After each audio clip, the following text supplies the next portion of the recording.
Yep, I think the internet is tweaking out a little bit. However, we are live. Should be posting that right now on X. And it's UFC 329 fight week. So I'm pretty excited about this whole thing. Hopefully you guys are as well. That being said, there's a lot of stuff that came out today, specifically the Dustin Poirier stuff, the interview with Diary of a CEO, and we have basically Sean Strickland commenting here, and I thought that was pretty fascinating. You know, especially with Strickland being Strickland. No. Okay, so I'm actually out of town, and so I was kind of like looking for my things that I normally do. Because it's going to be bad. Oh, it is there. Because it's going to be bad. I'm going to bang you up. Yes, I got some sound bites for Dustin Poirier. However, let's go ahead and take a look at what Sean Strickland wrote. So he said, Dustin, I'm depressed, bro. What? You're rich and loved by thousands of people. You're not allowed to be depressed. What you did is got kicked off a flight and tried to fight a cop. Relax, it happens to the best of us. I think, first of all, he didn't really get kicked off the flight. He never even got on the flight, if I'm not mistaken, because it sounds like what happened was he got into a verbal altercation with the ladies there at the front desk. If you guys haven't, by the way, already watched this interview with Stephen Bartlett, the Diary of a CEO, he basically went ahead and had the entire. This is like Dustin's first response around this.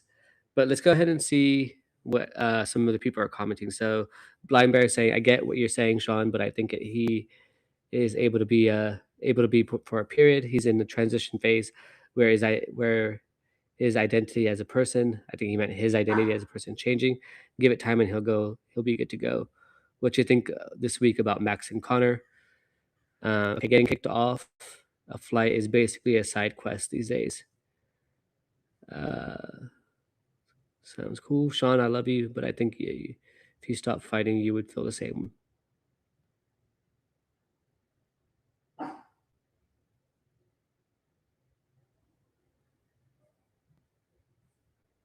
Dustin Poirier is a real champ. We all want to see him back stronger and healthier.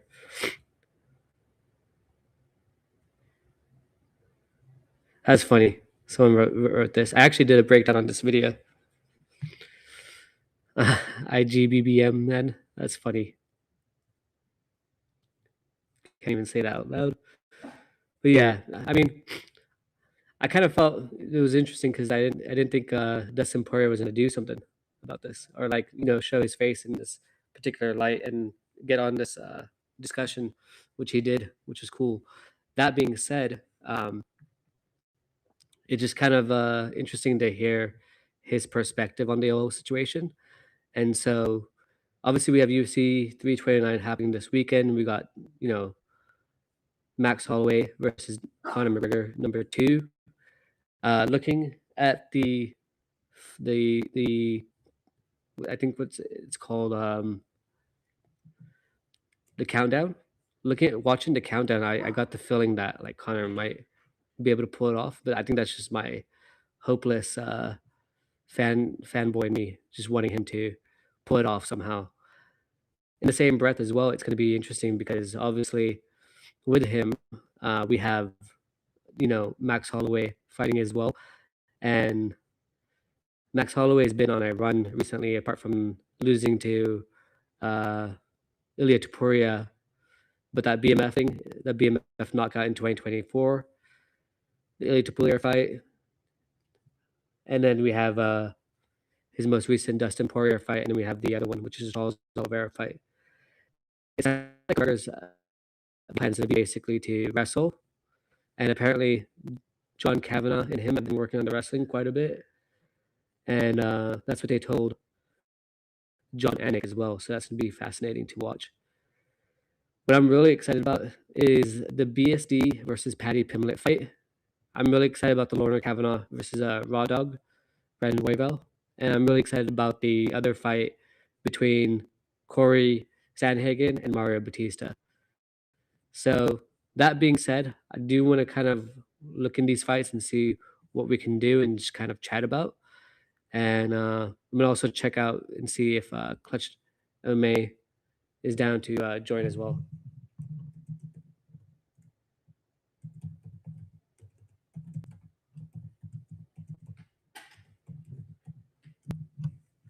One second. Okay. Yeah, so we have Clutch Attitude MMA. If you haven't already, I have like a podcast, or sometimes I do videos with him. Sorry, my dog's like barking, or my sister's dog's barking. Anyways, really excited for this whole thing, and really excited for the whole situation with the UFC fight this weekend coming up. So let's go ahead and take a quick look at Full Mount MMA and just kind of go through their updates so far and kind of pick out what we can respond to.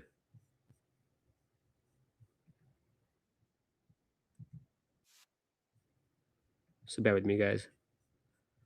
Also, if you haven't already subscribed, please do subscribe. I'm kind of just doing this whole thing off the cuff, just so you all know, which is why I might be a little bit. Let's get into it.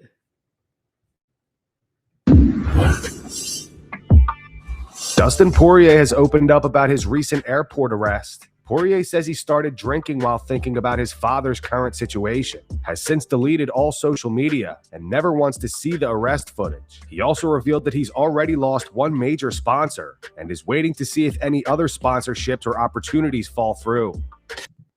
You know, this is the weird part because I thought, like, in terms of the sponsors, like, because people know Dustin Poirier and he's never like this, and this is like a one-off chance that this kind of happened, so to speak. And he even talks about it in the interview itself. So if you guys want to go ahead and take a look at it, definitely go take a look at it. It's on the Diary of a CEO.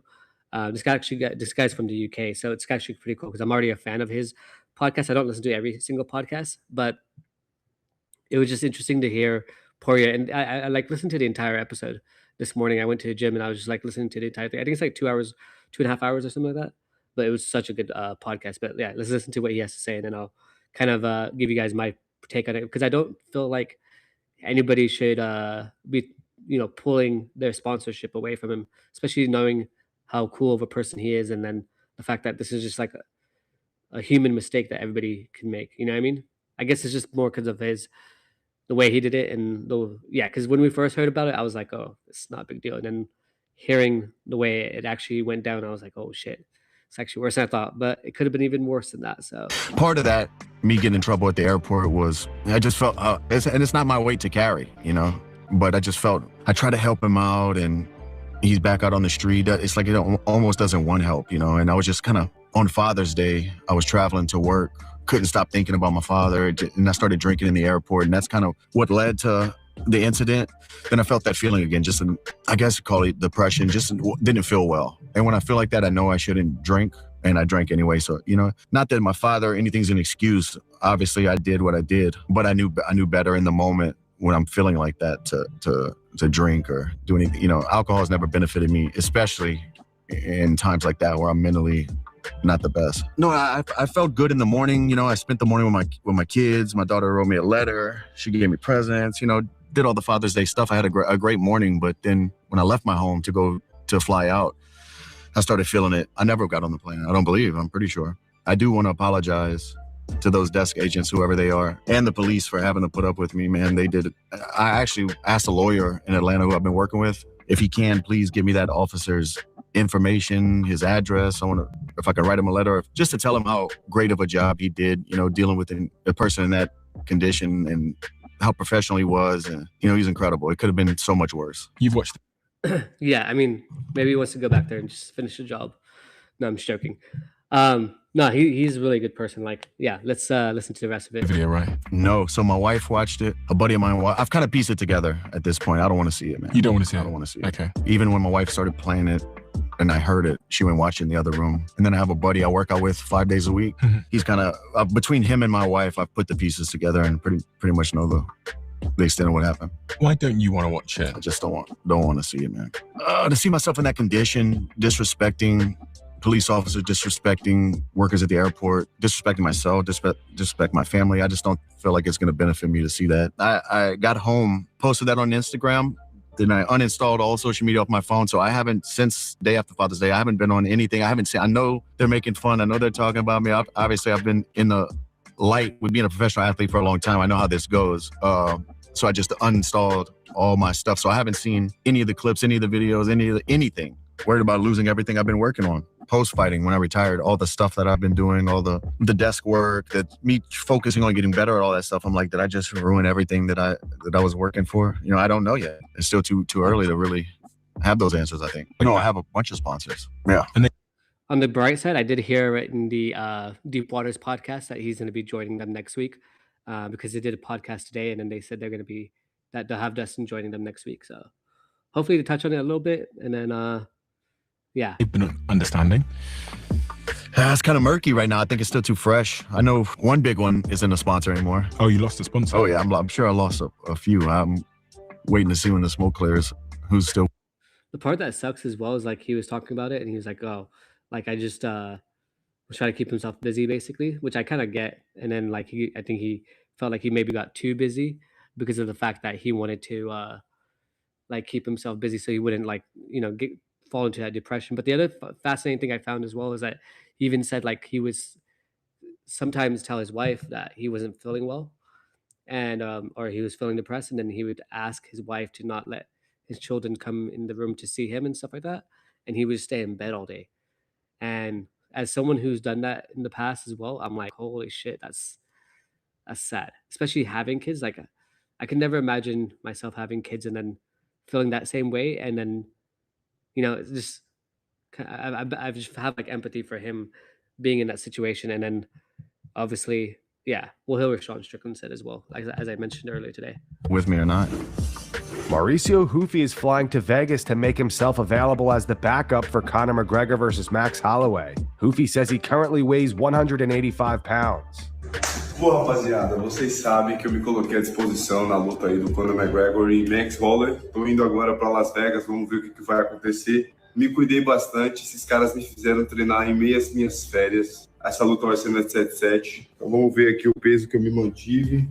Eu vou te falar que essa foi a vez que eu mais ganhei peso, viu? Então bora lá.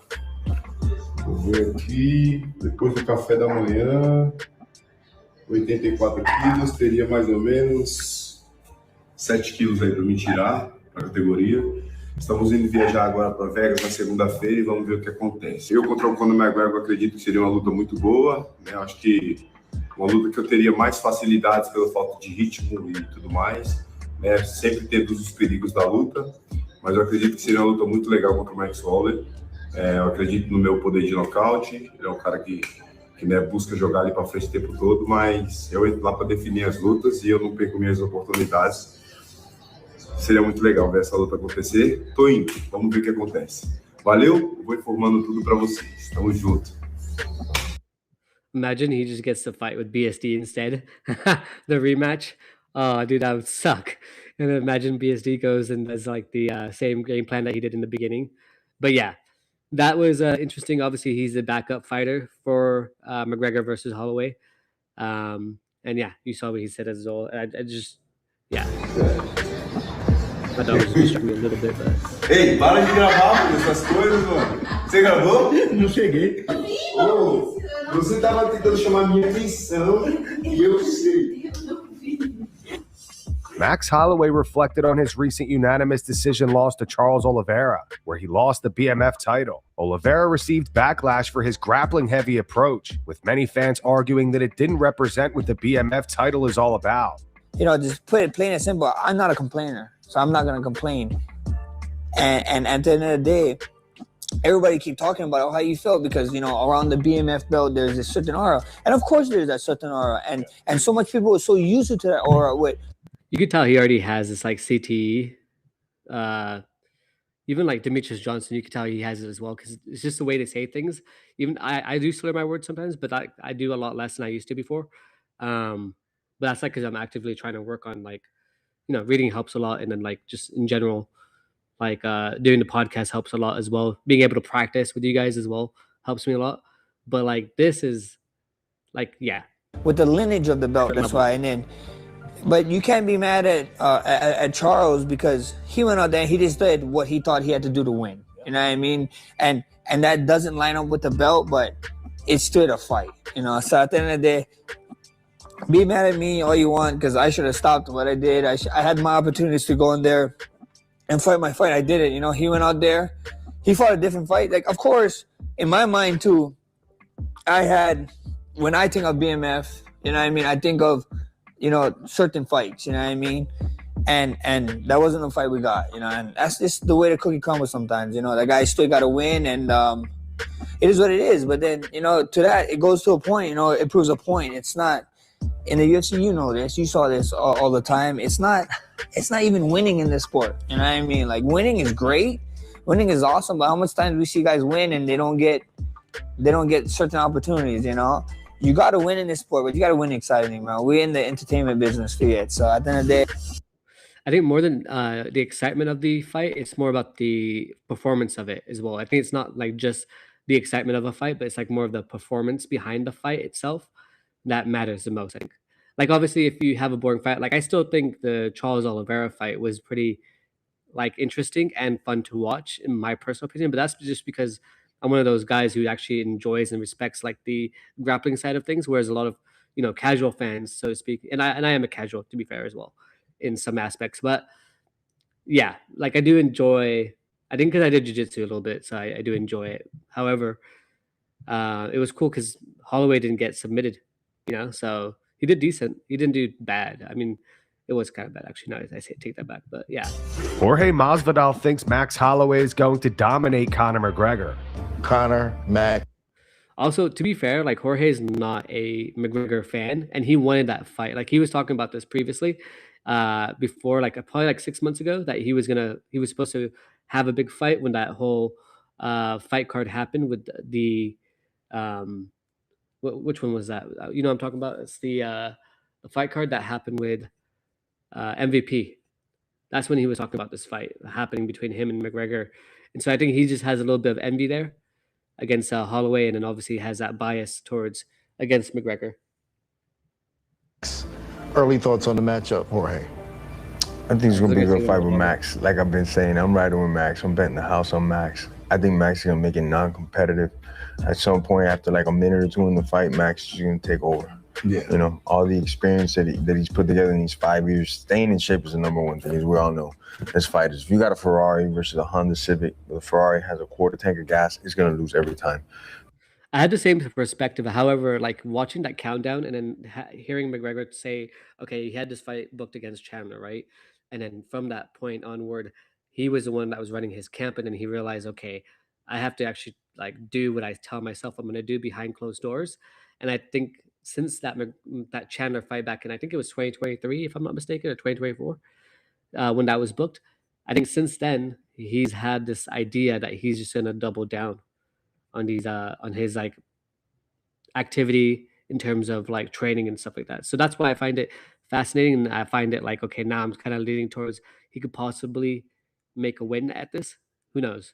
So I think Max just gets it done, man. I mean, how much of a factor is it that they have fought already once and Conor beat him with a torn ACL, used wrestling to do it? But that I know was they were both early, super early 10 in their years or careers. something?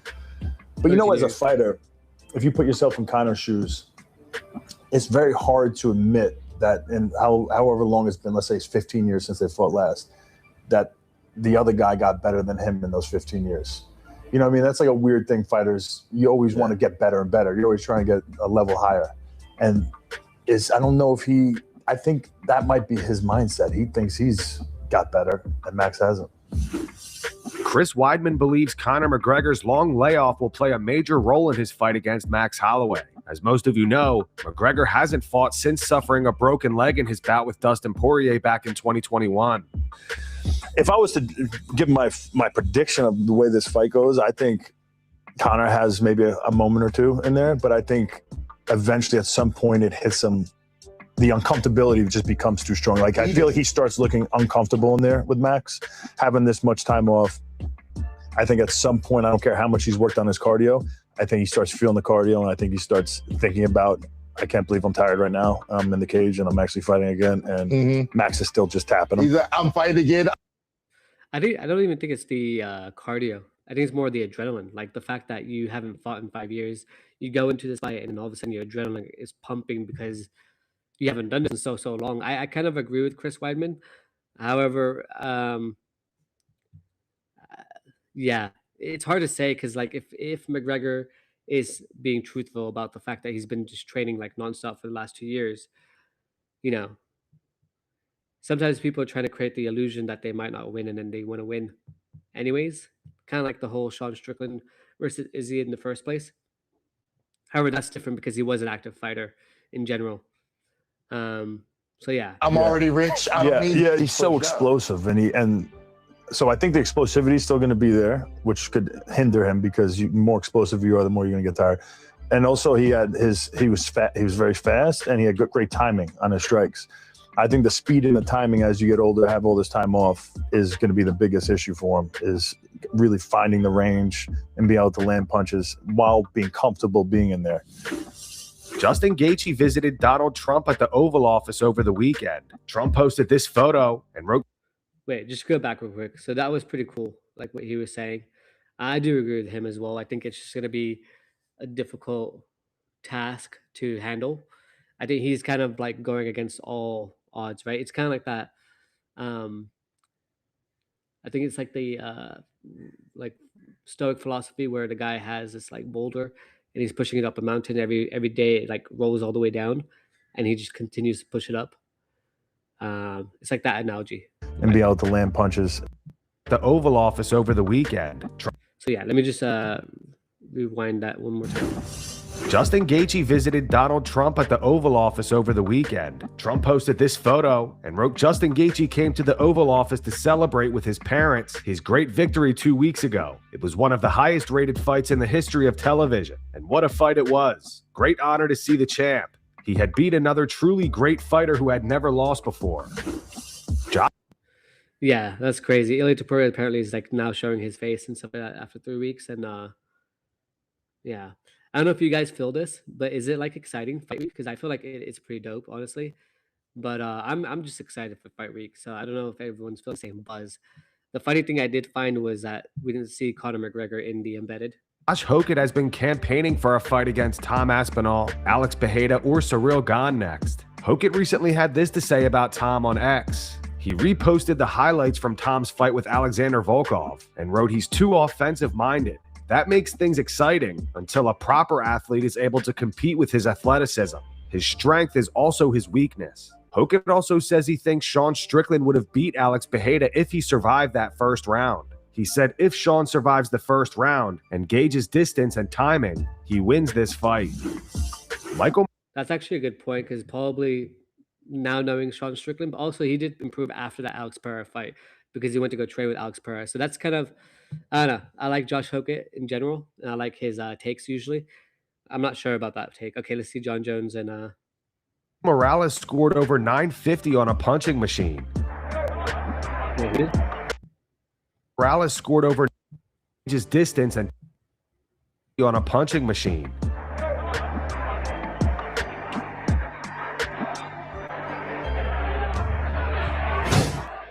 I wonder what Ngannou did. Like, the thing with Morales is he's just definitely a weight bully. Like, he should probably be at, like, middleweight. He could go to heavyweight looking at him. Holy shit. Dude, that's crazy, man.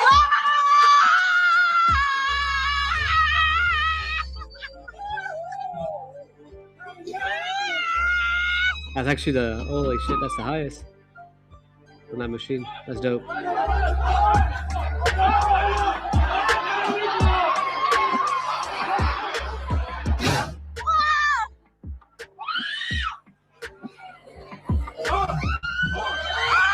Damn. 971. Ian Garry says he can't wait for Islam Makhachev to try to take him down. The two are set to clash for the welterweight title at UFC 330 next month. Ian says he's going to beat Islam where he's best. Islam Makhachev isn't just a wrestler. You know, he's displayed his striking previously. Do you believe he'll risk standing on the feet and striking with you? I think he has no choice. That's my decision. My movement will force him to make decisions. He's going to inevitably grab my leg. There's no doubt about that. That's going to happen. And I can't wait for it to happen because I'm going to beat him where he's best too. Gable Steve. Like, this guy's like the worst at PR, bro. Like, this is why he needed Eddie Hearn. I was gonna say Eddie Alvarez. No, he needed Eddie Hearn because he just sucks, dude. Like, seriously, he sucks. It's like him. Who's it? Him, John Jones, even this guy, Gable Steveson, who's like allegedly sexual assaulter because of the stupid laws that they have in I think Michigan it is, but or Minnesota, I think. I'm not too sure. Anyways, that being said, it's like, in my opinion, these guys like John Jones, you know, Gable Steveson, Ian Garry, they're all like fake wannabe. They're just like very inauthentic. There's like something off, you could tell. Like, they're like almost too scripted to recognize that they're like, it's almost still transparent that they're kind of fake, you know? Steveson is set to make his UFC debut this weekend at UFC 329, where he's set to face Elijah Ellison. Gable released some new training footage over the weekend. You know what would have been cool is to have like Gable Steveson fight someone a little bit higher in the rankings. And then honestly, the Josh Hokett fight would be probably the sickest fight. However, I think it'd be too much for Gable Steveson. He's only 3-0. So he only has like 3 wins on his pro debut, on his pro what do you call it? Pro record.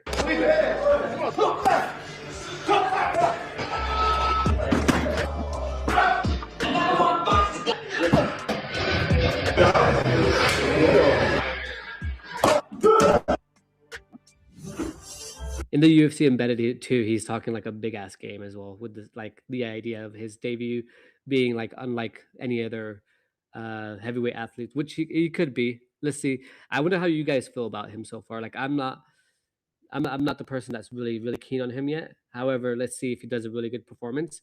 Ilia Arturo. Then maybe he can have that moniker to be an exciting fighter, basically.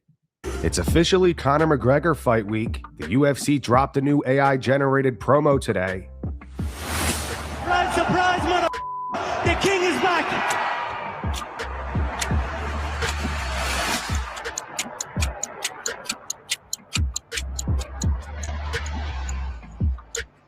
The MMA community seems to be fed up with the UFC's constant use of AI. To read off the top replies to that promo, enough is enough, man. Holy f***.